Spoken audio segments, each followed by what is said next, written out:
Toda quinta nós temos o professor Matheus Paranhos aqui, dividindo espaço com a gente para falar de bem-estar animal. Bom dia, professor. Bom dia, tá vindo muita chuva por aí? Olha, chove para, mas à tarde é o dilúvio. Ontem, de novo, o dilúvio em São Paulo.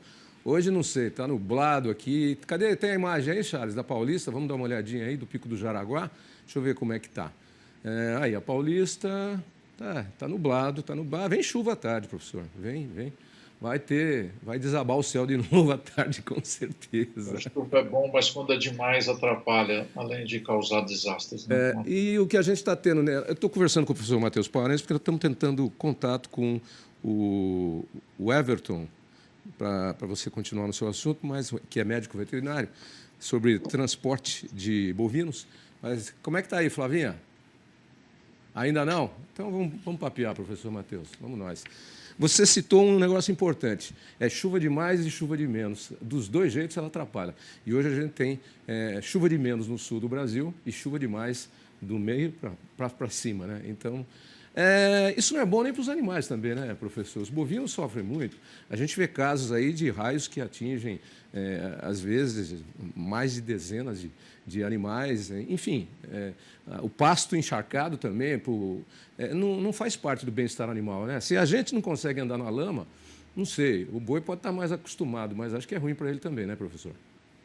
Otavinho, tem situações em que é crítico, né? Por exemplo, o Pantanal, a inundação implica até na necessidade de remoção do gado. Áreas muito baixas, às vezes o alagamento mata a forrageira. Mesmo que não prejudique tanto o animal, as plantas não conseguem sobreviver ali.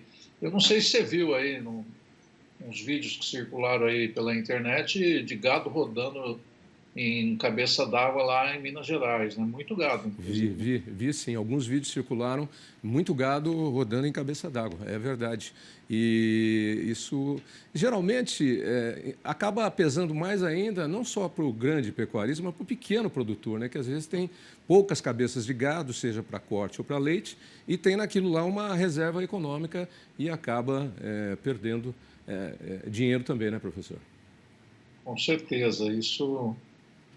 Mas também vamos aqui tem pessoas que não têm recurso, mas eu acho que tem que estar tomando ações preventivas, né, na iminência, porque a meteorologia já estava falando que isso ia acontecer, entendeu? Pois é. E as pessoas ficam esperando para tentar resolver o problema em vez de evitá-lo, né? E hoje a gente sabe que a meteorologia é cada vez mais precisa, como ciência, através dos equipamentos que tem hoje em dia, ela erra bem menos, né, do que errava antigamente, quando eu me lembro daquele famoso O Homem do Tempo, Narciso Vernizzi, que fazia na Rádio Jovem Pan, e ele falava assim: eu acabei de telefonar pela manhã com o Chuí, né? E eu sei que a frente fria está entrando pelo Chuí, então, pelos cálculos, ela deve chegar aqui em São Paulo dentro de um dia ou 2 dias, etc. Hoje não, mas o satélite identifica. Então, essas medidas preventivas podem ser tomadas.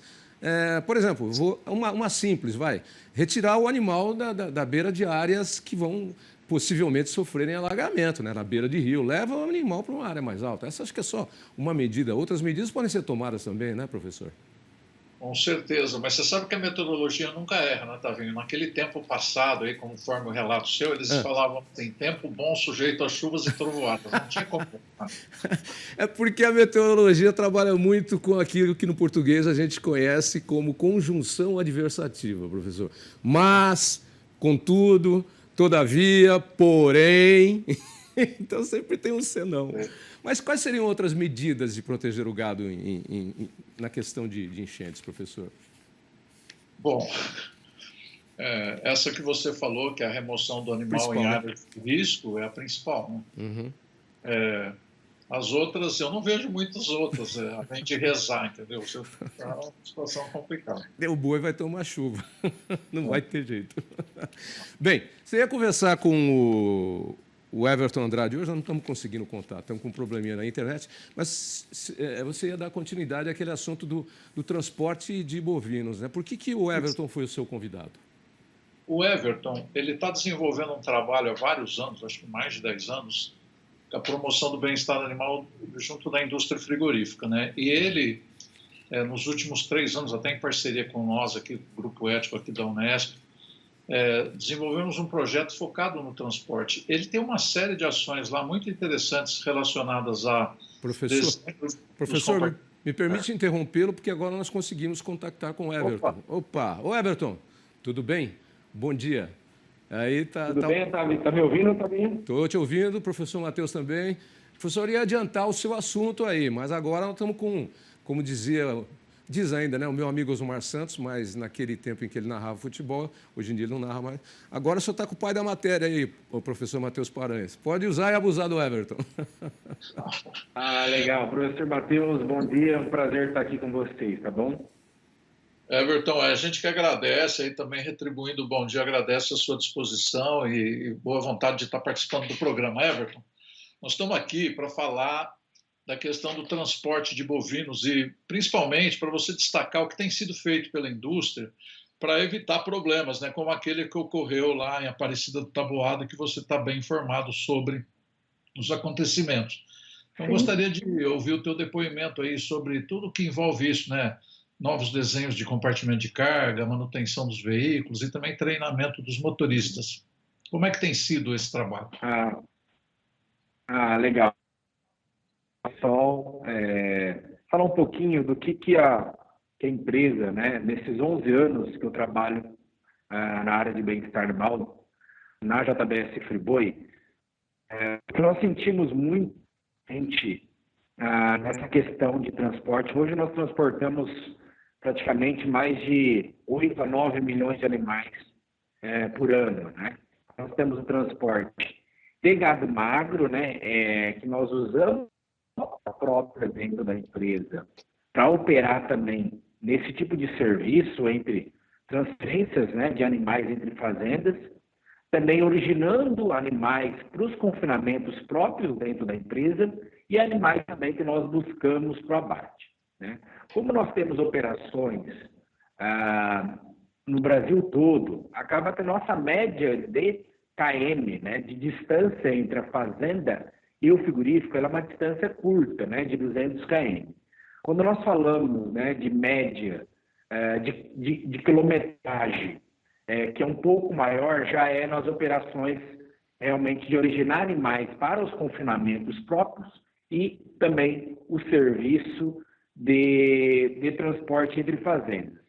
Só que para isso, o que nós destacamos muito para evitar situações como essas que aconteceram recentes, né, nós falamos muito em treinamento focado em segurança, né, dos motoristas, como, por exemplo, o DDS. O que é o DDS? É um diálogo diário de segurança que 100% dos nossos 600 motoristas, por exemplo, que operam em 50% a 55% nossos animais que são transportados por abate, ele participa de forma diária desse diálogo focado em segurança, né? Além de ter metas modernas, né, e novas, que isso influencia muito nesse acidente, realmente essa tecnologia que hoje nós buscamos, implantamos, que chama telemetria. O que é a telemetria? Ela consegue antecipar um possível acidente. Por exemplo, ele, fala com o motorista a telemetria durante a viagem, por exemplo, em curvas perigosas que vêm, por exemplo, para frente, né? Então, ele fala essa telemetria com motoristas, ele fala, por exemplo, a rota que ele está fazendo, se tem algo que venha ocasionar um possível acidente, para evitar realmente todos esses problemas que a gente tem, que acaba acometendo mais aí quando tem acidente, né, que envolve esse transporte de carga viva, né? E a questão da telemetria, ela também avisa a nossa central quando, por exemplo, um motorista ele está, por exemplo, 30 km por hora, né? Então, isso acaba quando a gente tem esse controle, né, e evitando esse tipo de acidente. E o treinamento também, quando a gente fala sobre treinamento, né, focado também em boas práticas de bem-estar animal, acaba nos ajudando a entender não só para a segurança do motorista quando acontecer esse tipo de acidente, realmente quanto também para a segurança dos animais também quando acontecer, né? Igual o professor mesmo está nos apoiando realmente, a implementação na prática, quando tiver um tipo de acidente, né, voltado a realmente o resgate desses animais, né, o quanto que a empresa, as áreas precisam estar em comunicação quando tiver esse tipo de acidente. Só que nós não temos esse tipo de acidente há muitos anos, porque nós temos esses caminhões modernos, capacitação, treinamento, né, essa questão da tecnologia, né, para o motorista, né, que isso acaba nos ajudando no dia a dia a evitar esse tipo de acidente. Nós também temos nosso transporte terceirizado. Só que transporte terceirizado também, por mais que não são motoristas, colaboradores da empresa, nós também temos regras, né, realmente que eles precisam cumprir para que evite esse tipo de acidente também, né? E a questão da legislação trabalhista, né, professor Matheus, que isso acabou nos ajudando bastante, o tempo de descanso, né?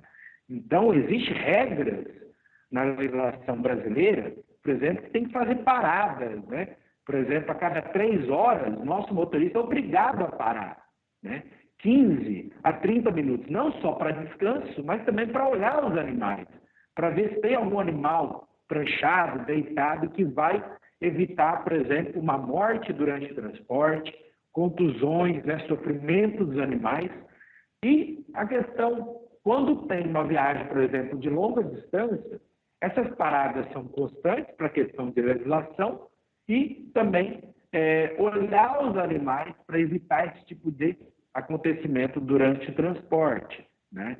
Isso acaba nos ajudando a evitar esse tipo de acidente. Então, essa legislação nova que vem desde 2014 acaba nos ajudando, né, a questão de evitar esse tipo de acidente. Então, eu falo que treinamento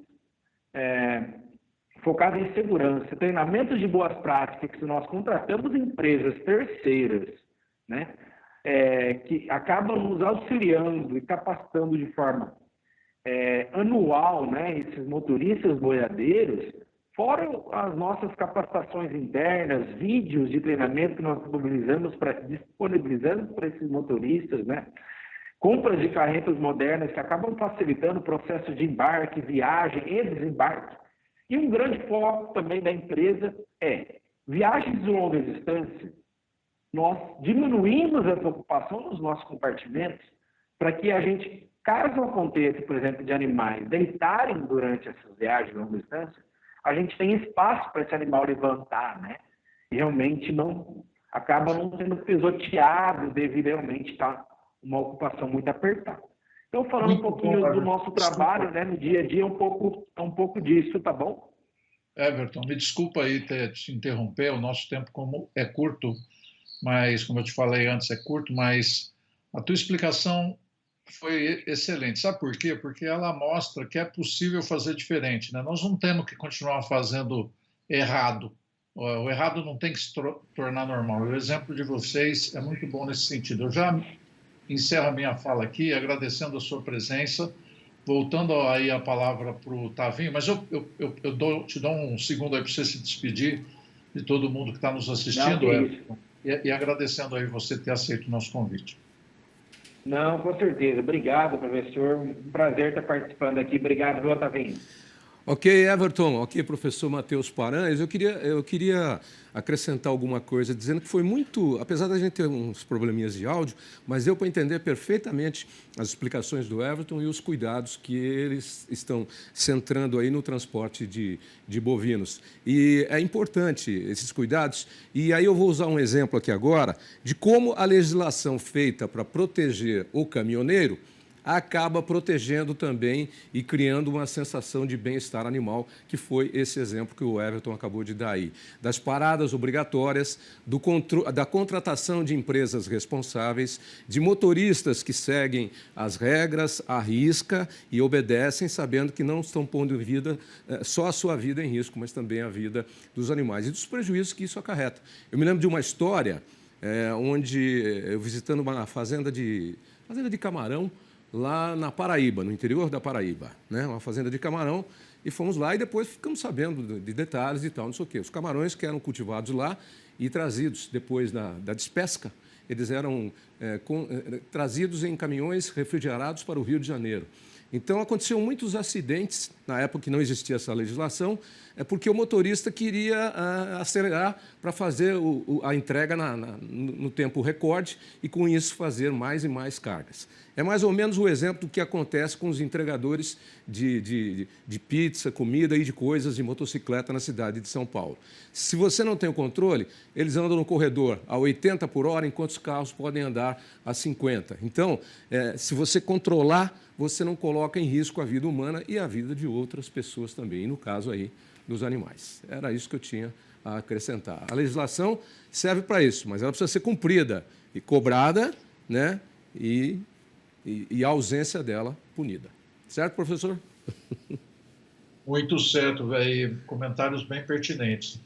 Um abraço aí para você e para todo mundo do Terra Viva. Um abraço, professor Matheus Paranhos, e até quinta da semana que vem.